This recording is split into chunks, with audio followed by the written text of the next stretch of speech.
તો કોંગ્રેસ આ 2 દિવસની અંદર જે ચર્ચા વિચારણા કરશે તે અત્યંત મહત્વપૂર્ણ બની રહેશે અને અધિવેશન પણ આ વખતે અત્યંત મહત્વપૂર્ણ બની રહેવાનું છે। તમામ પર વધુ વિગતે વાત કરવા માટે જોડાઈ રહ્યા છે ટીવી 9 સંવાદદાતા નરેન્દ્ર। આ 2 દિવસનું કોંગ્રેસનું જો આયોજન છે સમગ્ર તયા જોઈએ તો કોંગ્રેસ માટે અત્યંત મહત્વપૂર્ણ છે, પરંતુ આ આખી ઘટનાક્રમ વચ્ચે જે રાહુલ ગાંધીએ હુંકાર ભર્યો હતો આગામી સમયની અંદર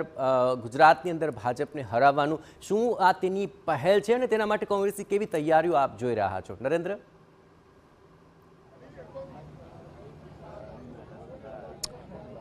હજી શરૂઆત લોકસભાની ચૂંટણી બાદ થઈ ચૂકી હતી અને ત્યારબાદ જે લોકસભાનું સત્ર મળ્યું હતું એમાં જ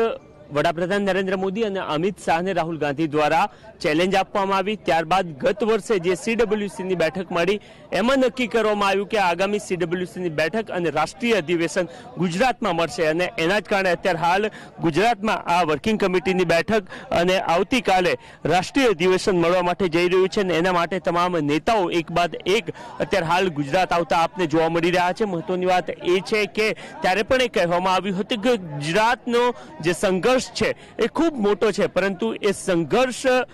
ખૂબ કઠિન હોવાને કારણે એના માટેના પૂરતા પ્રયત્ન ના કરવા એ અયોગ્ય રહેશે અને એના જ કારણે જે કઠિન છે એ જ કરવા યોગ્ય છે એવું સમજીને કોંગ્રેસ દ્વારા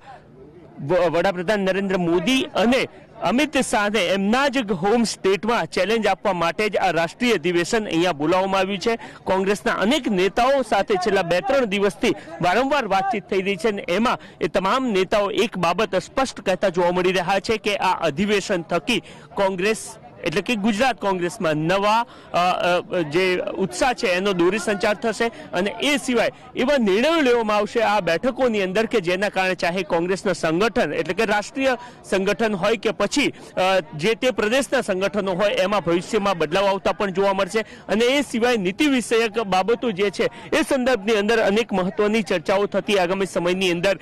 જોવા મળશે। જો ભૂતકાળમાં નજર કરવામાં આવે તો યુપીએ સરકારમાં જેટલે પણ મહત્વ નિર્ણયો લેવામાં આવ્યા હતા, ચાહે આરટીઈ હોય, આરટીઆઈ હોય કે પછી ફૂડ સિક્યુરિટી એક્ટ હોય, એ તમામના સંદર્ભની અંદર એની અગાઉના તમામ જે પ્લેનેટરી સેશન છે અથવા તો CWCની બેઠક છે એની અંદર એ સંદર્ભની અંદર ડ્રાફ્ટ નક્કી કરવામાં આવ્યો હતો। ત્યારબાદ એ સંદર્ભની અંદર ઠરાવ નક્કી કરવામાં આવ્યા હતા અને એ ઠરાવ બાદ જ્યારે કોંગ્રેસની સરકાર બની ત્યારે એ તમામ બાબતો બનતી જોવા મળી હતી અને અહીંયા પણ કોંગ્રેસ દ્વારા એ વારંવાર દાવો કરવામાં આવી રહ્યો છે કે અહીંયા એક ઠોસ રણનીતિથી બહાર આવતું કોંગ્રેસ જોવા મળશે અને એમાં ચાહે એ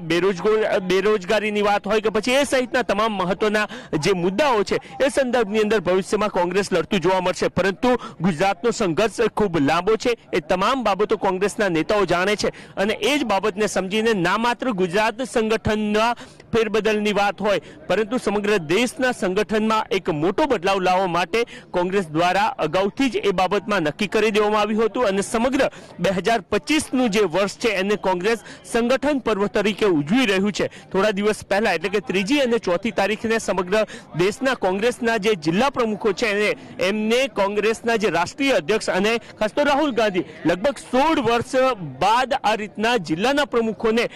ગત 3જી અને 4થી તારીખે મળ્યા હતા। એ મળવાનો આશય એકમાત્ર એ હતો કે કોંગ્રેસમાં બદલાવ કેવી રીતના આવી શકે અને એ જ બાબતને ધ્યાનમાં રાખીને તમામ નેતાઓને બોલાવવામાં આવ્યા હતા, એમની સાથે વાતચીત કરવામાં આવી હતી। કોંગ્રેસના સંગઠનમાં કયા પ્રકારની ત્રુટિ રહી છે, શું કંઈ કરવામાં આવે કે જેના કારણે કોંગ્રેસ સમગ્ર દેશમાં ઊભું થઈ શકે અને એની શરૂઆત અથવા તો સંગઠન પર્વમાં બદલાવની શરૂઆત જે છે એ ગુજરાતથી આવે એ પ્રકારની તમામ તૈયારીઓ કરવામાં આવી હતી અને એના કારણે તમામ નેતાઓને બોલાવવામાં આવ્યા હતા। એક બાદ એક કોંગ્રેસ વર્કિંગ કમિટીના તમામ સભ્યો છે એ અત્યારે હાલ અહીંયા આવવાની શરૂઆત થઈ ચૂકી છે અને થોડી જ વારમાં લગભગ હવે રાહુલ ગાંધી અને મલ્લિકાર્જુન ખરગે આવે એની જ રાહ જોવામાં આવી રહી છે। તેઓ જ્યારે અહીંયા પહોંચશે ત્યારબાદ વર્કિંગ કમિટીની બેઠકની શરૂઆત થતી જોવા મળશે। અગાઉ કોંગ્રેસનું જે ડ્રાફ્ટ કમિટી હોય છે એ ડ્રાફ્ટ કમિટી દ્વારા કેટલાક મહત્વના મુદ્દાઓ તૈયાર કરવામાં આવ્યા છે। એ પૈકીના જે 3 મુદ્દાઓ છે એમાં વધતી બેરોજગારી, મોંઘવારી અને એ સહિતના જે આર્થિક વિષમતાઓ છે